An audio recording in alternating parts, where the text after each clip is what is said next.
You know, we have an active and engaged audience and community over on the Living in Winston-Salem Instagram page. We get lots of comments on things that we post. Most people love what we're doing over there, but there are some comments that are on the negative side.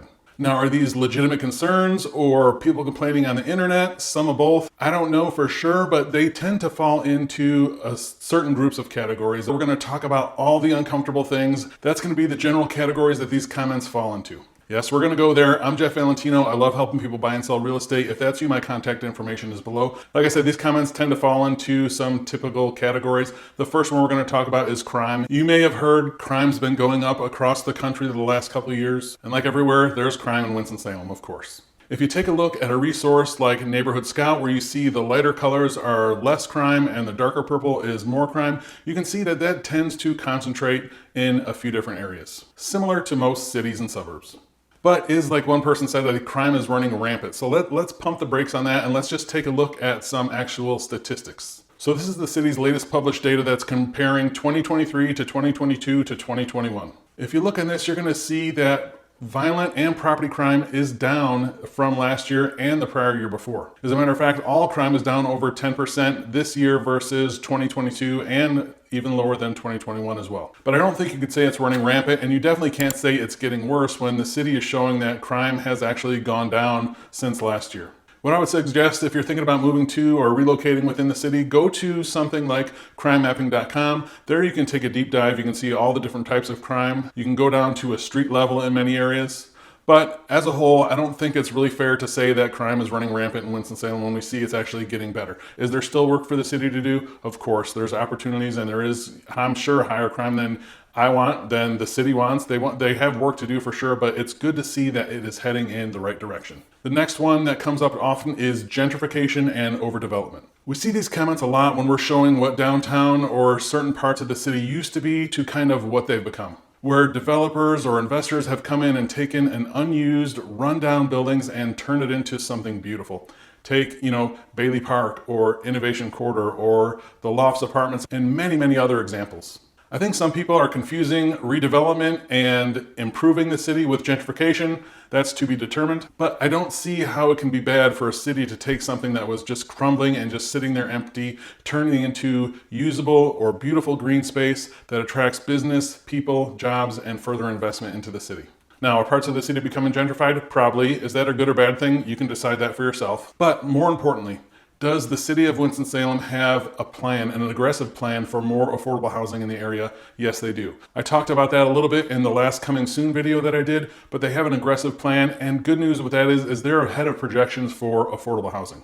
So I don't want to minimize or say there's no problem exists, but I do want to say I think that, I've come from a place where people are leaving and businesses are leaving, or you've seen, stories or heard stories like cities like Detroit where everything collapses and just everything turns to rubble. I don't think how we can say that that's good for any city. So to see when a city is reinvesting and redeveloping some of these things that were run down 20 and 30 years ago and turning them into something beautiful that brings more opportunity for more people, to me, that seems like a good thing. And I'm glad the city has the foresight to recognize an affordability problem as well. And not only are they talking about it, but they're doing something about it as well. Again, good thing. Now, on the overdevelopment side, Winston-Salem has been in a housing shortage for a long time now. If you watch any of the market updates, we talk about it almost every time. Again, we've heard of stories of places where people are leaving or there's excess housing, right? Winston-Salem is growing, not super fast. As a matter of fact, it's averaged under 2% a year. I mean, that's good, slow, sustainable growth, but there is growth. The metro area is growing as well, about the same, maybe some parts like Clemens and stuff like that, a little bit quicker. But it's not a flood of people like what we've seen in other cities or you've heard in other places where there's just been a mad rush.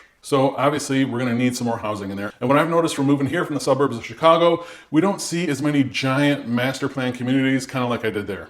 Where you would have just hundreds and hundreds of tract homes, the big, giant neighborhoods, right? We don't see that as much here. There are a few, but for the most part, they're going to be smaller. Almost think of them like subdivisions. The neighborhoods here are just much smaller. You'll see builders buy a tract of land or a parcel of land, and they're going to develop that. That might be 30, 40, 50 houses in a neighborhood. But it's not the big giant, planned developments that you see. So what you tend to see, especially as new construction is picking up, you're starting to see more of these little developments go all over. And I guess that can give the impression of building everywhere. But again, the reality is we're not adding too many houses. I mean, some can say that they're not building fast enough for the demand that's out there. Some of these big neighborhoods, big neighborhoods that are going to be in there are going to have, 90 or 100 houses in them. That's a bigger development based on what I've seen since I moved here in 2019. So like I said, the metro area itself is averaging a little bit under 2% a year per growth. So that's really sustainable. We're going to see some things, and we're going to see some growth, and we're going to see some changes just to accommodate more people here. But again, if you think about the opposite relationship of what could happen if people were leaving and there was vacant houses all over, that can't be good either. But I understand there's some growing pains with growth. There's going to be some things that are different than the way they used to be, and maybe not everyone likes that. I totally understand that. But I don't think we can say there's overdevelopment going on here. I mean, according to Retirement Living, Winston-Salem was just named the quietest city in the country according to their noise pollution index. So, I mean, turn up the radios, have a party. It's not all overcrowded and overdeveloped, and everything's not terrible yet. Next thing we hear about is the employment situation in Winston-Salem. Granted, there's some definite nuance here, but the unemployment rate continues to hover around 3.5%, which is generally lower than the national average. The other comment I see often is that they're not making enough, or jobs here don't pay enough. And granted, if you compare it to other large cities like, Chicago, where I came from, and things like that, Winston-Salem will generally have a lower average income, but it comes with a little bit lower cost of living. Also, since 2021, the average wage in Winston-Salem has gone up over 15%. In 2021, it was a little over $54,000. Now it's up over $64,000. So again, I'm not saying it's perfect, and I'm not saying there aren't bad jobs there. Of course there are. But again, just notice that things are heading in the right direction as far as wages go. Whether that's kept up with the cost of inflation and housing and stuff like that, that's a story for another time. Of course, that's been a struggle for a lot of people all across the country.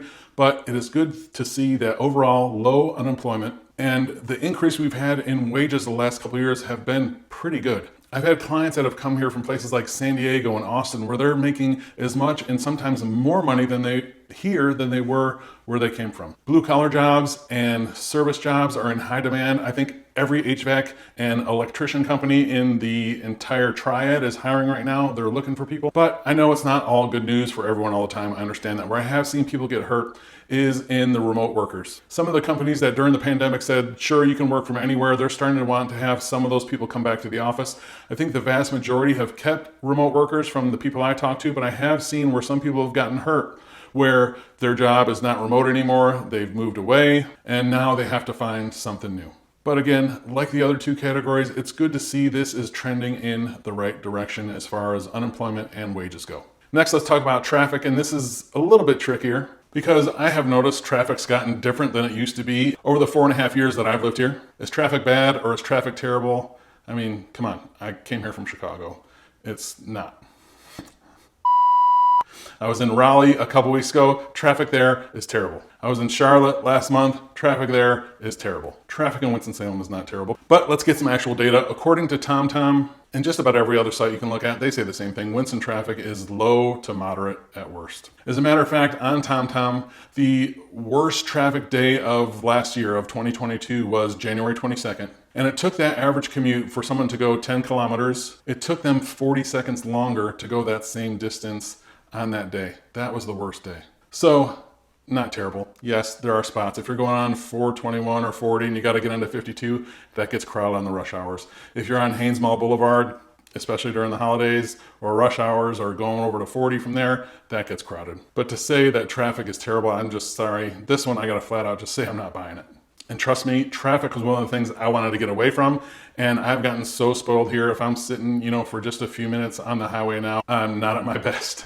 Legitimate concerns for sure, all these areas, but is it really something where the city is going downhill or it's changing for the worse?